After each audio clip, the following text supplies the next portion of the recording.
Bienvenue dans l'Africa Newsroom, votre émission de débat et d'analyse en cette semaine spéciale Burkina Faso. Le dossier du jour sera consacré aux élections municipales et à la décentralisation. Et au sommaire également de cette émission, visite d'État du président camerounais Paul Biya au Nigeria, au cœur des discussions, la coopération économique, mais aussi la situation sécuritaire et notamment la lutte contre Boko Haram. Et puis célébration de la Journée mondiale de la liberté de la presse en ce 3 mai, état des lieux en Afrique avec tout d'abord notre invité Sibéri Naboloum, secrétaire général du MPP en France. Monsieur Naboloum, bienvenue. Bonsoir. Et nos éditorialistes, bien évidemment, Daouda Tal. Daouda, merci d'être avec nous. Merci Amira, bonsoir à toutes et à tous. Et Jean-Marie Bitomo. Jean-Marie, ravi de vous accueillir.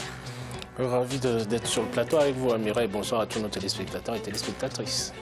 Et tout de suite, c'est l'info du jour.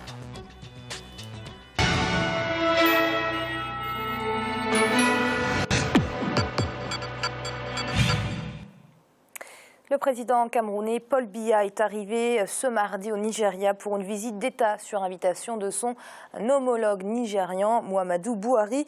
Au programme des échanges entre les deux chefs d'État, les enjeux sécuritaires liés à la lutte contre Boko Haram, mais aussi la dynamisation du partenariat économique entre les deux pays voisins.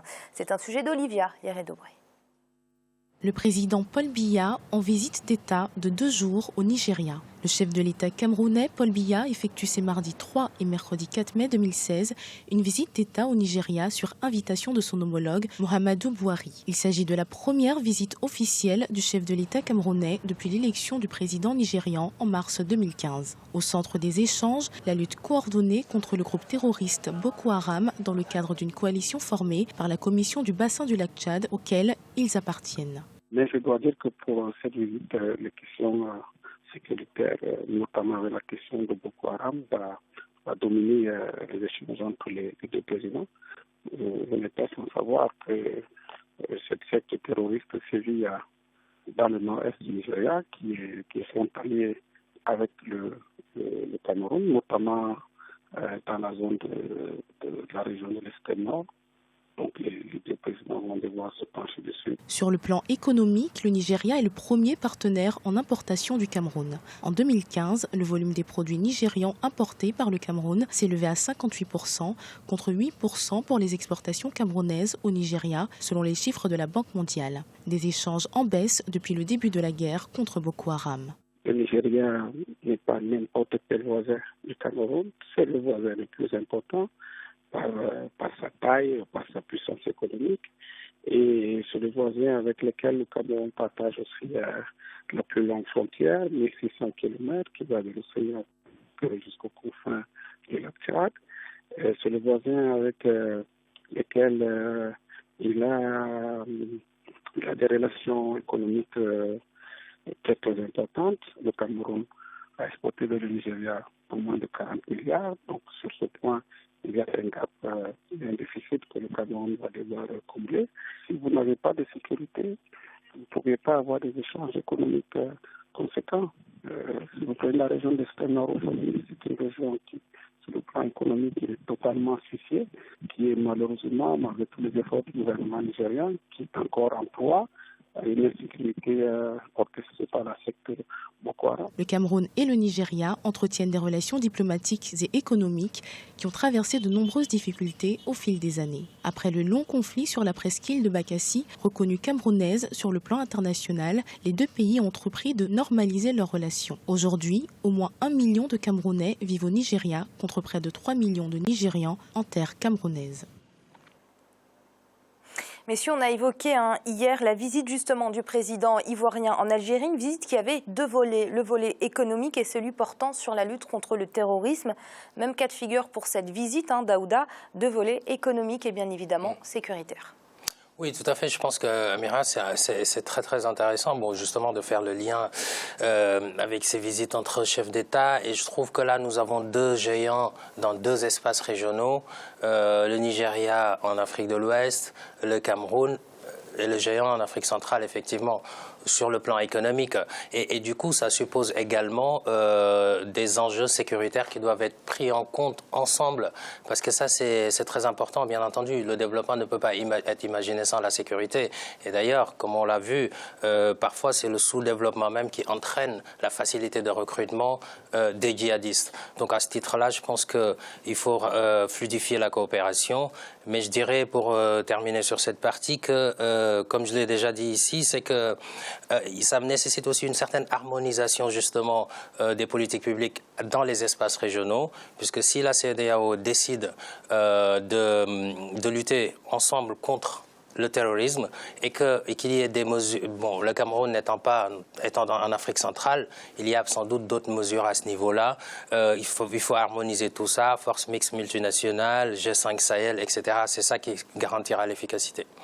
Jean-Marie, on connaît le passif de cette relation nigéro-camerounaise entachée par le conflit sur Bakassi aujourd'hui.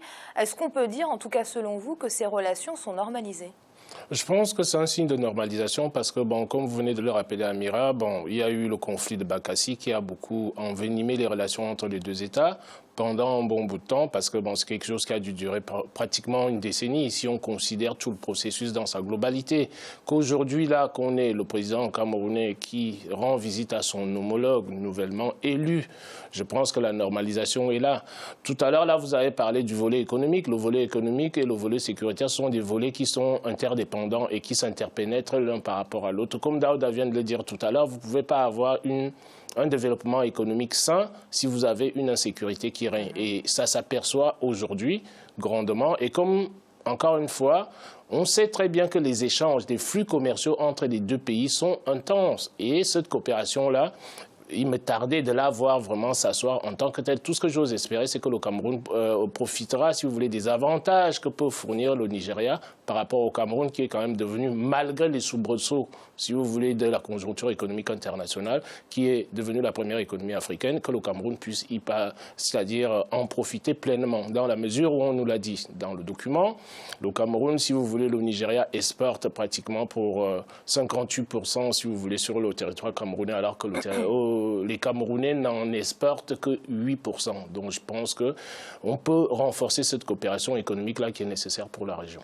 Alors Daouda, pour revenir sur le volet sécuritaire, cette coopération entre ces deux pays est une nécessité, même une urgence pour résoudre le problème Boko Haram. Oui, complètement, parce que bon, on sait qu'en Afrique, les frontières sont poreuses, effectivement, et donc l'harmonisation, moi je reviens toujours vraiment à l'harmonisation des politiques de défense, des politiques de sécurité intérieure, parce que effectivement, en plus, il y a un échange qui se fait entre les deux populations, il y a de l'immigration de part et d'autre, et c'est là aussi que ça pose problème. Si on n'arrive pas à maîtriser ces flux ou en tout cas à les orienter vers un développement économique, ce sera quand même assez compliqué de pouvoir filtrer entre les bien intentionnés et les mal intentionnés.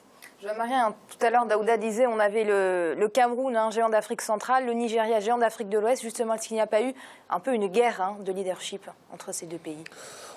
Vous savez, l'histoire entre le Nigeria et le Cameroun, c'est une histoire qui est assez compliquée, qui date de très très longtemps. Déjà depuis dans les années 70, vous avez eu une espèce de, comment dirais-je, de conflit. Ce conflit-là est larvé. Et larvé depuis des années. Bon, on a vu l'aboutissement de ce qui s'est passé à Bakassi. Mais toujours est-il que, bon, on peut effacer l'histoire et repartir sur de nouvelles bases. Et j'estime que c'est une nécessité par rapport à ce que Daouda vient de dire, à savoir que, bon, ce sont les deux géants, si vous voulez, les économies de l'Afrique centrale. Bien que, bon, on place le Nigeria en Afrique de l'Ouest. Bon, mais si on regarde géographiquement, quand on étend, si vous voulez, au niveau de la CEAC, bon, ça devient autre chose. Donc, il y a pas mal de choses à en tirer, si vous voulez, de cette coopération. Daouda, pour certains, cette mésentente nigéro-camerounaise aurait justement permis l'expansion de Boko Haram. Est-ce une analyse fantaisiste, selon vous, ou la comprenez-vous ? Bon, mésentente, je dirais pas. Bon, il y a eu effectivement un passif qu'on peut regretter de par le passé, mais comme l'a souligné Jean-Marie. En tout cas, peut-être pas une mésentente, mais un manque de coopération. Oui, un manque de coopération, ça par contre, c'est certain. Un manque de coopération parce que chaque État, bon, la souveraineté étant ce qu'elle est, chaque État a envie de la garder. Et puis, c'est deux pays qui n'échangent pas régulièrement au sein d'instances régionales. Et c'est bien ça, justement, le nœud du problème, à mon avis. Parce que quand le président camerounais Paul Biya rend visite au président Boihari, je pense qu'il y a de la coopération bilatérale, mais il y a aussi une perspective de coopération multilatérale à travers l'harmonisation des politiques publiques de ces deux espaces régionaux. Vraiment, pour moi, c'est ensemble qu'on est plus fort et c'est à ce niveau-là qu'il faut vraiment s'améliorer. Jean-Marie, très rapidement, un mot justement sur ce manque de coopération entre les deux pays et l'émergence de Boko Haram au niveau de la frontière. L'émergence de Boko Haram, je ne pense pas que ce soit lié, si vous voulez, au manque de coopération entre les deux États. Je pense plutôt que cette coopération-là, nous avons vu sur le terrain, c'est ce qui a un peu affaibli Boko Haram. Parce que dès l'instant, là où je suivrai Daouda, c'est-à-dire c'est la nécessité d'une coopération multilatérale et régionale. Donc à partir de là, on a vu que quand le Tchad s'est mis, c'est-à-dire en collaboration avec le Nigeria, le Cameroun s'y est mis, vous avez le Niger qui s'y est mis, donc on a quand même relativement affaibli Boko Haram aujourd'hui. Cela ne veut pas dire qu'on a éradiqué le mouvement. On ne peut pas éradiquer, si vous voulez, un mouvement terroriste dans la mesure où vous avez une lutte qui est complètement asymétrique. Donc à partir de là, moi j'ai bon espoir que cette coopération-là va s'intensifier et c'est, comment dirais-je, gagner toute la zone, c'est-à-dire qu'il n'y ait pas, si vous voulez, uniquement des accords bilatéraux. Nous sommes quand même dans une union régionale dans laquelle fait partie le Cameroun dont on a parlé tout à l'heure. Dans cette union régionale-là, cette union-là, il faudrait éventuellement y inclure le Nigeria, même si le Nigeria n'est pas membre à part entière, parce que le Nigeria, son influence, si vous voulez, est non négligeable dans le cadre de l'Afrique centrale, même si l'Afrique centrale... Si nous parlons uniquement en termes de population, vous prenez la population nigériane, vous prenez tous les États, si vous voulez, de la CEMAC, ça fait pratiquement 2-3 fois la population. Et on va changer de registre, puisque ce mardi 3 mai 2016 est célébrée la journée mondiale de la liberté de la presse. Cela a été proclamé par l'Assemblée générale des Nations unies en 1993. Une occasion pour la presse africaine de mesurer l'évolution des conditions de travail sur le continent africain. Un état des lieux qui nous a été dressé par Corinne Camptem. Célébration de la journée mondiale de la liberté de presse. Ce mardi 3 mai 2016, la presse mondiale célèbre les principaux fondamentaux de la liberté des médias, une occasion pour faire le point sur les avancées réalisées dans ce domaine à travers le monde. Sur le continent africain, les pays anglophones seraient les exemples à suivre en termes de liberté d'expression de la presse. C'est très contrasté, ça dépend véritablement des pays. Je veux dire que lorsque vous prenez la sphère anglophone, vous allez constater que dans des pays comme le Kenya, le Nigeria, même l'Ouganda, il y a une situation qui est véritablement intéressante, elle est admirable. C'est lié à quoi? C'est lié au fait que dans la sphère anglophone, il y a eu l'immersion, il y a eu l'émergence d'un ensemble d'entreprises, très très solides, qui tiennent la dragée haute, quelle que soit la nature du pouvoir politique. En effet, dans les pays d'Afrique anglophone, le rapport entre la presse et le pouvoir est régi par un certain équilibre, grâce auquel la presse jouit d'une véritable autonomie, chose qui n'est pas toujours le cas en Afrique francophone. Et pour ramener cela à l'Afrique francophone et au Cameroun, le pays que je connais le mieux, la question de la liberté de presse est une question d'abord structurelle et est une question désormais structurelle. Ce n'est plus autant une question politique que ça, parce que les politiques ont été bousculées. C'est une question structurelle. Il est important que structurellement, les entreprises de presse constituent des ensembles plus forts, plus solides, pour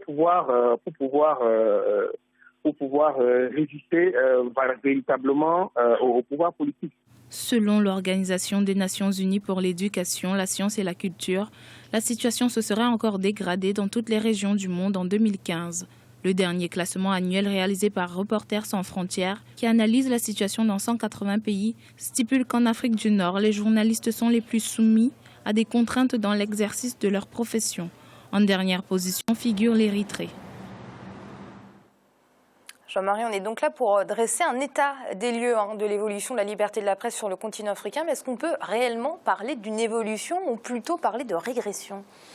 Moi, je parlerai de régression parce que quand vous regardez l'histoire du journalisme en Afrique, quand on parle de la colonisation, c'est-à-dire en partant de là, au lendemain des indépendances, j'ai l'impression que les oppositions s'exprimaient de manière beaucoup plus libre qu'aujourd'hui. quelque part dans certains États africains. Dans notre reportage, on nous fait la comparaison entre, comment dirais-je, les pratiques anglo-saxonnes et les pratiques qui se font dans l'espace colonial français.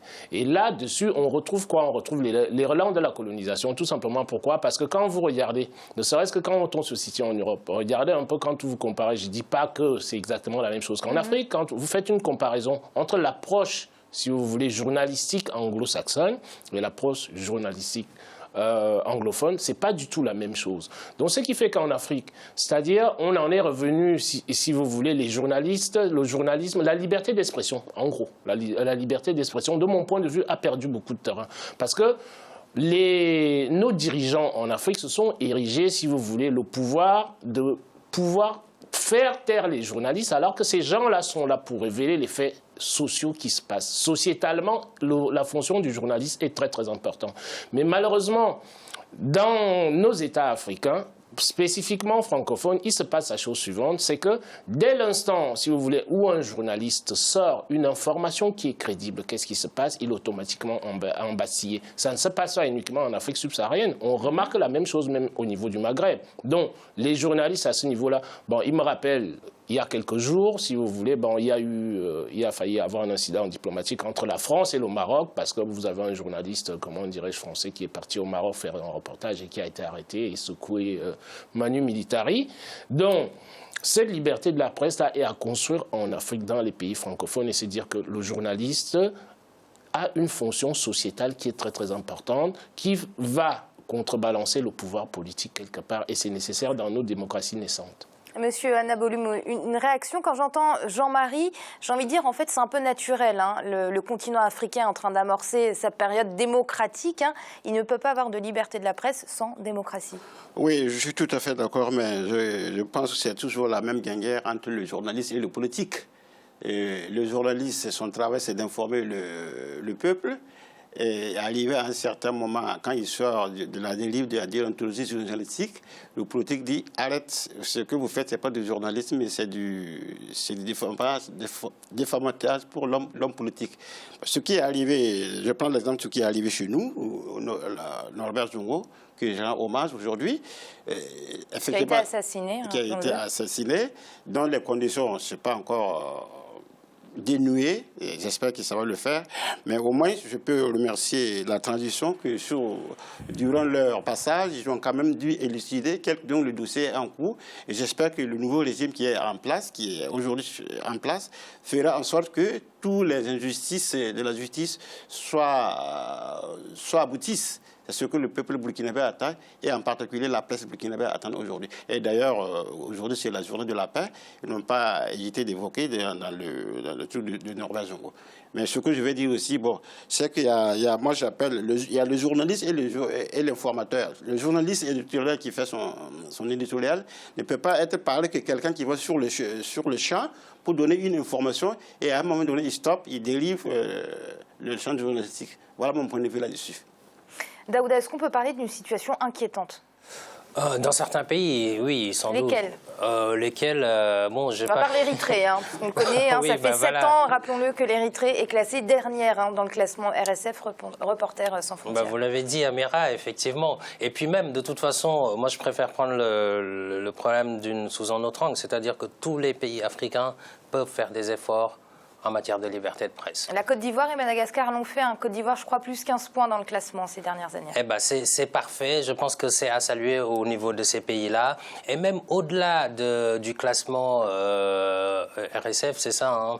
Hein. Donc, je pense qu'il y a aussi des subtilités à l'échelle locale qui font que peut-être que ce classement ne prend pas en compte ce type de critères. Qui a d'ailleurs parfois été critiqué, le classement RSF, il faut le rappeler. Hein. Voilà, donc la facilitation à la presse de pouvoir s'installer, par exemple avec des avantages fiscaux. On parle souvent de doing business, mais je ne suis pas sûr que la facilitation de s'installer dans le secteur de la presse fasse partie, en tout cas, des critères qui sont mis en avant. Et alors que ça, c'est très important, parce qu'une entreprise de presse, elle va payer la fiscalité, et ce qui veut dire qu'elle a beaucoup moins de moyens pour se développer, etc. Donc peut-être qu'on peut aussi aménager le code des entreprises à ce niveau-là pour faciliter une émergence pluriel de la presse. À mon avis, sur le plan économique, il y a aussi cette marge d'effort à faire. On n'a pas eu le temps de parler non plus des conditions de travail des journalistes et de leur salaire. Voilà, mais c'est le temps de clôturer cette première partie. Nous allons marquer une courte pause et puis on se retrouve dans quelques instants. À tout de suite.